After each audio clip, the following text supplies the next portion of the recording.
First up, a myth that seems to defy the laws of physics. Jamie, there's a viral video we absolutely have to test. Double rainbow? No, this is some dudes by the side of a lake wearing shoes they say are water repellent, and then they proceed to run on the water. They actually run across the surface of the water in these shoes. I'm dubious. And that's why we're interested in this. Let's roll the videotape. This is the clip that's got more than 7 million online viewers rethinking what they thought they knew about, well, sinking. There's not a whole lot to it. Strap on a pair of waterproof shoes, run on a curve to enhance the skimming effect, and keep the faith for a dozen adrenaline-fueled strides. I think if you don't actually believe that you're going to walk on that water, it's not going to happen for you. They call it liquid mountaineering. But is this approach to temporarily walking on water a myth or a miracle? What do you think? Should we just go for it? I think so. Let's find ourselves a lake and replicate exactly what we see them doing in that clip. Works for me. Okay. Finding a lake that looks much like the one in the clip is the easy part. Here we are. It's perfect. Well, let's suit up and go. Yeah. That's something we probably don't need to see. And they both find their own paths to privacy. Now it's time to run on the water. Adam's optimism should be infectious, but over the years, Jamie's built up a natural resistance. According to the clip, this is all about the shoe. They're hydrophobic, which means they repel water. And we've got the same type of shoe, and they do seem to repel water. Whether that translates to me being able to run across a lake or something, let's just say I think I'm going for a swim. According to the viral video, Jamie needs to hit the water at speed, and the turf should ensure traction right down to the lake's edge. You know, in the clip, they talked significantly about the curve that you enter the water in, like on a long arc, and about believing. You believe? You believe you can do it? I'm right there. You know me. All right. Our first splash test dummy takes a fittingly zen-like approach to the challenge ahead. It may not look like it, but this is me stretching, getting all pumped up and in the zone. In seconds, Jamie's going to try exactly what we see the runners do in the video. I think we're going to end up with one soggy Heinemann in the water. All right, here we go. So much for focus. But maybe it does all come down to self-belief. 3, 2, 1, go!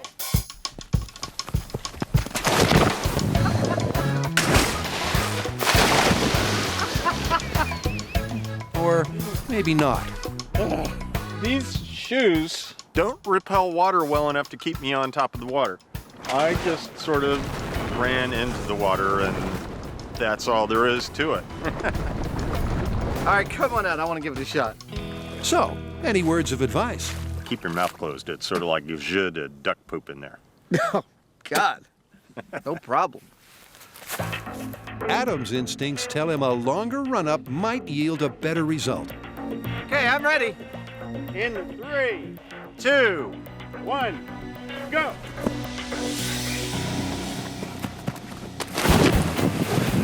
You really can't fault the execution. In fact, Adam's effort looked just like the ones in the video, except for the end bit. Oh, this water's disgusting. So, did you feel like you were on top of the water? I mean, because you didn't really look like it. I felt like I was getting some good leg motion, like pat, pat, pat on the ground. And then my foot hit the water, and it just kept going. Well, apparently the technique does take some getting used to, so I'm gonna give it another go. Knock yourself out. They both decide to continue the testing, desperate to take at least one step on water.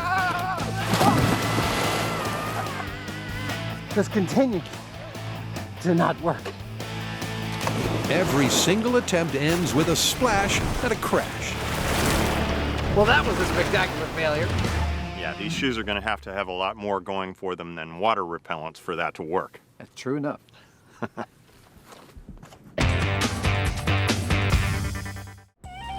Having totally failed to skip across a lake like a well-pitched stone, Adam and Jamie have reverted to Plan B. On your marks. Get set. And plan B is a beauty. Now, if successfully running on the water is dependent on speed, we need someone really fast, and that's where Wallace Spearman behind me comes into the picture. He's 6'3", 170 pounds, and he's run the 200 meters in 19.65 seconds, making him the 5th fastest person in the world at that distance and the perfect test subject for us. How you doing? Pretty good. If speed's the missing ingredient, that's what Wallace has brought. They figure that lightning speed might well be the key to success. And this man also runs the 100 meters in under 10 seconds. So Wallace, how far do you think you're going to get? I'm hoping 3 steps. Just 3 steps? I'm fast, but I don't know if I'm that fast. We'll see. Okay. This test is mostly about speed. And Wallace is pretty fast on land. However, when Wallace moves from the land and into the water, he's not going to have the same kind of traction, and that means he's going to slow down really quickly. I'm more nervous for this than I was at the Olympics. And fair enough. Even the Olympics can't compare to walking on water. So let's see if sheer speed is the answer. 3, 2, 1, go! Apparently not. It's cold. He didn't seem to do any better than any of our other tests. Now, his first step on the water actually was quite a bit further out. Yep. But once it touched the water, it went down, same as the rest of us. But Spearman Jr. hasn't come all this way to pick up his towel and run home. Take off. In 3, 2, 1, go!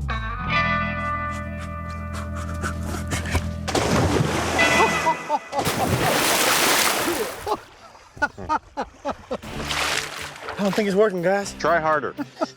I got you, coach. Wallace has also seen the viral video.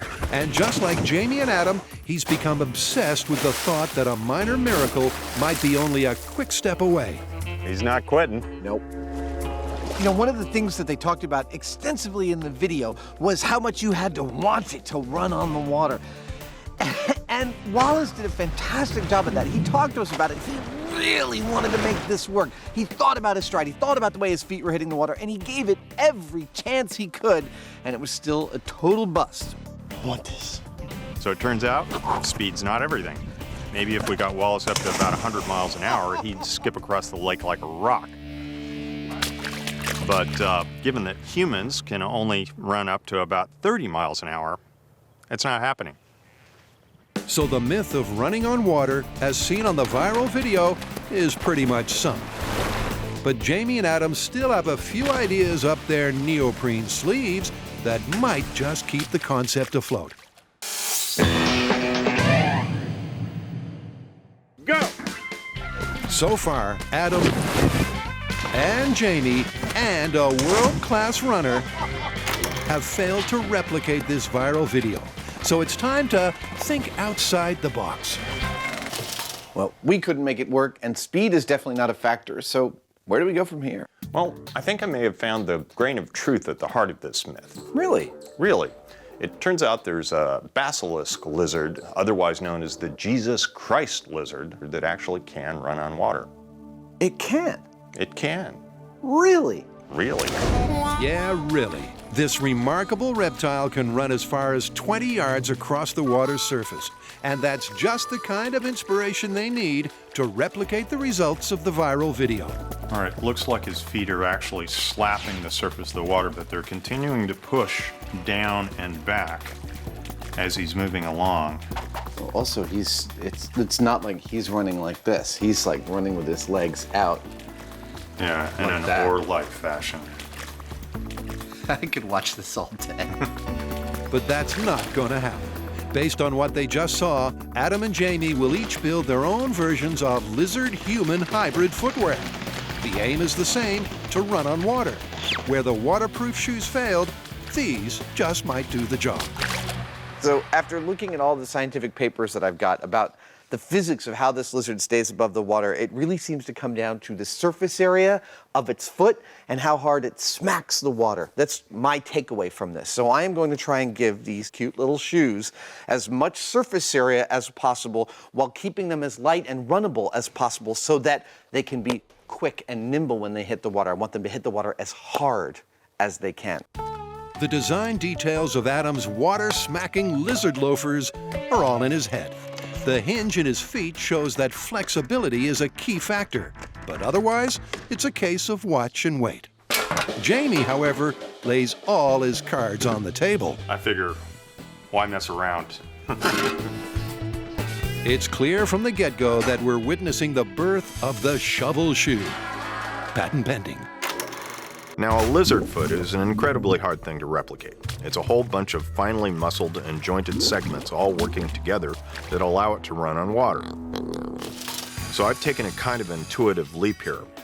I'm hoping that cupped shape of the inverted shovel blade will cut into the water and then scoop it backwards. Once it's finished with the first sweep, it should be easy enough to pull the whole thing forwards without dragging half the lake back with it. And just so you don't break your ankles, the attachments I'm using here are slightly modified boots and ankle braces from snowboards. Meantime, Adam proves he's the master of multitasking. If you're not sure what he's up to, here's a clue. So his tail's coming out to about here. Seems like it's counterbalancing him. Yeah. Also potentially, ruddering. Yep, in the quest to build a better lizard, Adam's decided it's not all about the feet. The basilisk lizard has substantial counterbalance, so an articulated tail is deemed essential equipment. Yeah, it's a big tail, so what? Adam's done, and Jamie's shovel shoes are also ready for action. How might work? So it's back to the very same lake that proved so unsupportive the first time around. But they have changed the stunt staff. Our water-walking lizard today will be played by Jessica. She's 58¼ inches tall, weighs 100 pounds, and she's an acrobat. We think that her strength, her agility, and her diminutive size make her the perfect candidate to help us make this work. You feeling ready? Ready. Let's do it. If either design stands a chance, it makes sense to strap them to the lightest, most agile frame they can find. First up is the control, our point of comparison. Jessica is going to run into the water without any apparatus on her, just like we did. Jessica's faster than Adam and Jamie. She's much lighter, and the odds are she should do a little better. Here we go. Running on water, control, in 3, 2, 1, go!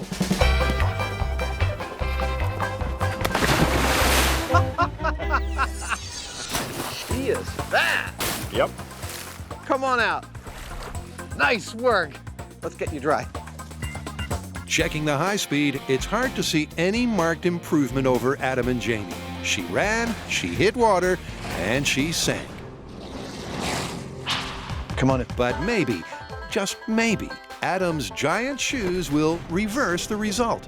The biggest obstacle to buoyancy is that Jess is denser than water. But then again, so is a lizard. The basilisk spreads scaly fringes between its toes to increase its surface area on the water, which is what Adam's tried to do. Then it all comes down to speed and balance. Now, if you would start just walking slowly around, lift your feet, and let's see. Jess has to walk before she can run, and she's a fast learner. How does that feel? Awkward. Can you get some fast movement there? She's got the feet flapping. Now all that remains is to get the tail wagging. So, tail's gonna go about like that. If you grab that and that. Now, if it's true that we are minutes away from setting lizard-human hybrid history and walking a human on the water, it will be because of my two-pronged attack. First prong is the feet, providing the widest possible surface area for Jessica to smack the water with, providing hopefully enough up pressure to keep her above the surface, and giving her the same amount of flexibility as her normal feet, or as close as we could achieve. The second prong is the tail, acting as both a rudder and a stabilizer. A lizard wouldn't run across the water without it, and neither will our acrobat. How's she gonna do? Well, she looks about as close to a Jesus lizard as you can get at this point. It worked for the lizard, maybe it'll work for her. Let's do it. If nothing else, our acrobat's about to prove she's no lounge lizard. In 3, 2, 1, go! You can do it! Yes, yes, yes, yes! Oh!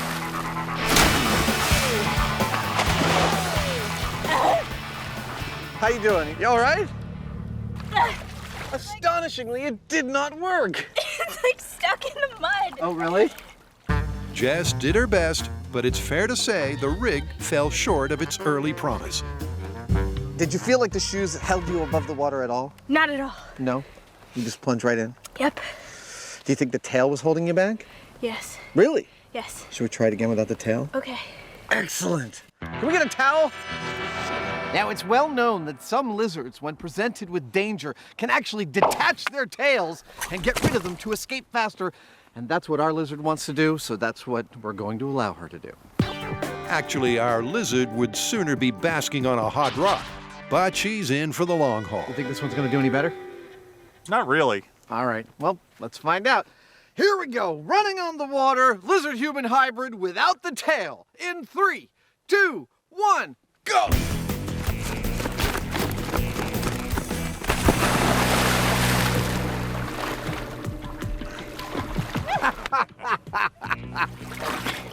I'm at it! That's the spirit. Was that any better than the previous one? Definitely. Really? I had much more freedom. Jess might have felt as free as a bird, but the high speed shows she still sank like a badger. Now it's all up to Genius Jamie to prove that a man or woman can walk on water. Adam and Jamie are rapidly realizing that the concept of man running on water is every bit as improbable as it sounds. Running on top of the water is totally possible. If you're a bug, something tiny like a water strider is small enough and light enough to rely on the surface tension of the water to stay on top of it. As we get larger, though, things like Jesus lizards have to run really hard to be able to do that. And as we get larger still, something like waterfowl, like a duck, they can run on top of the water too, but they need help. They use their wings. Adam built 2 fancy lizard feet and a Godzilla tail. All he managed to do was to half-drown an acrobat. I can't say that my rig was a success. I mean, we definitely did not see the human-lizard hybrid skipping across the water that I had dreamed about. But Jamie has dreams of his own, and Jessica's job is to make them come true. So what do you call these? Shovel shoes? Shovel shoes they are. Kind of has a nice ring to it, doesn't it? Yep. True to form, Jessica's soon up and flapping. How about trying to do a little run?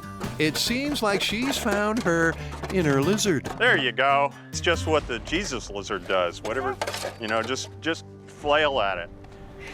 Now let's go back down to the water.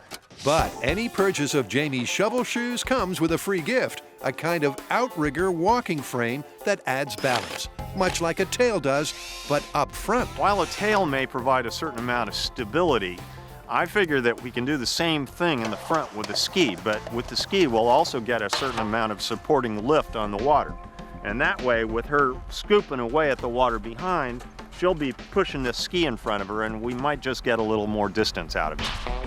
Jamie's also relying on a bigger surface area to help keep Jess afloat. But Adam's shoes were flat, and these concave feet could make a real difference. On the other hand, the ski's too cumbersome to carry, so she won't get much of a run-up. Okay, shovel shoes in 3, 2, 1, go.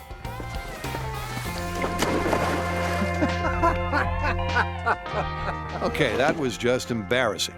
So maybe the ski should go the way of the tail. All right, shovel shoes without the sled. In 3, 2, 1, go.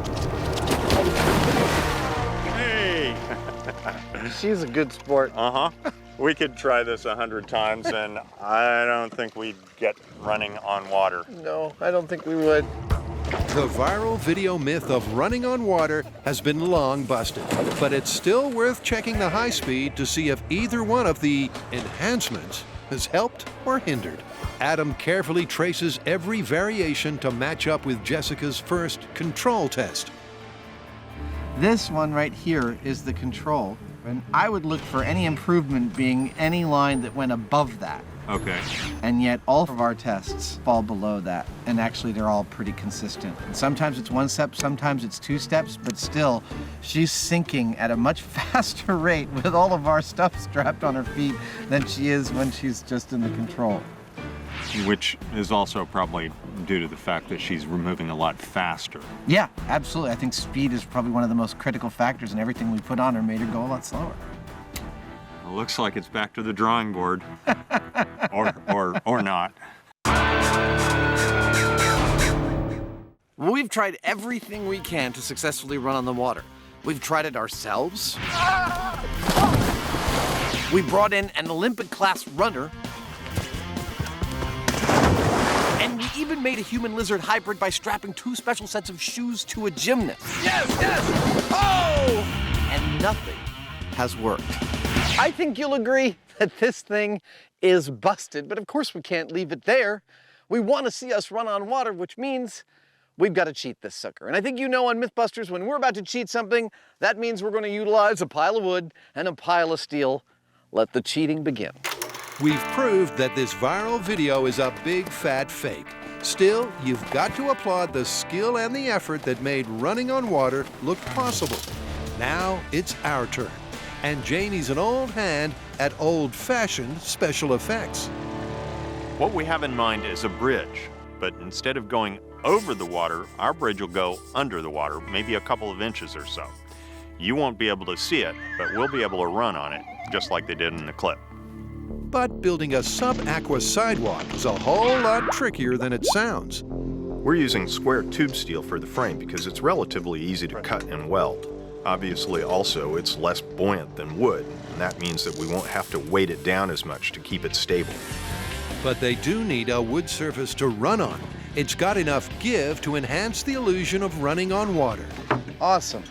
The next step is to camouflage it black. Look at that. White shirt, black paint. That's what being fearless is all about. What?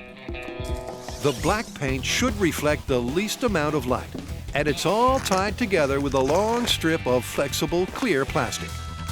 This is the device that will allow us to look like we're running on the water. It's an underwater bridge. It has 2 features that'll make this extra realistic, I believe. One, a set of adjustment nuts all the way down that'll allow us to precisely calibrate its distance under the water. I believe it's about 1.5 to 2 inches will be ideal. And 2, this wooden top actually floats, which means when we run along it, it's actually going to give a little bit, hopefully lending an extra realistic aspect to our running.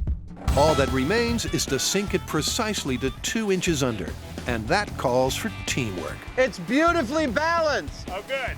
Let's walk on down. Okay. The basic concept of a sunken catwalk is pretty straightforward. Does that seem right? I think that seems right. It looks great. Let's lower it down. But the uneven contours of the lake bed force Adam to make some adjustments. After a delicate tap or two, both Adam and Jamie are convinced that they're good to go. I know. You're thinking, I can totally see that bridge. How is this thing gonna work? Well, remember, special effects isn't only about building a prop, it's also about how you film the prop. We're not gonna film this from this angle.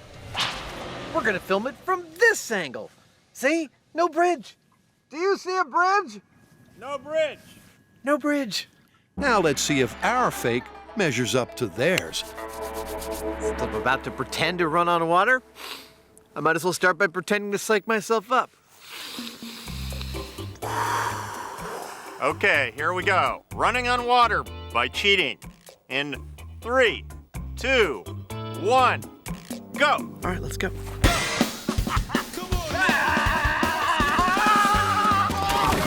Yeah, that was great. Beautiful. And that, ladies and gentlemen, is how it's done. Ours was a fraud, and it looks like theirs was too. My turn. But Jamie knows better than anyone that reliable results should be repeatable. 3, 2, 1, go!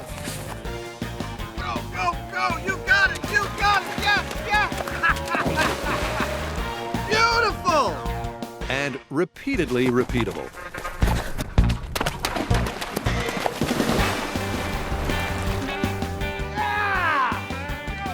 Not to mention reproduced, replicated, and duplicated, just to be on the safe side. That was very light-footed. That worked pretty well. Yeah. In fact, it matched the viral video so well that the only way to call this myth is busted. Well, I think the take home from this is that when you need a little magic to make something work, movie magic will suffice. And don't believe everything you see. Exactly. After you.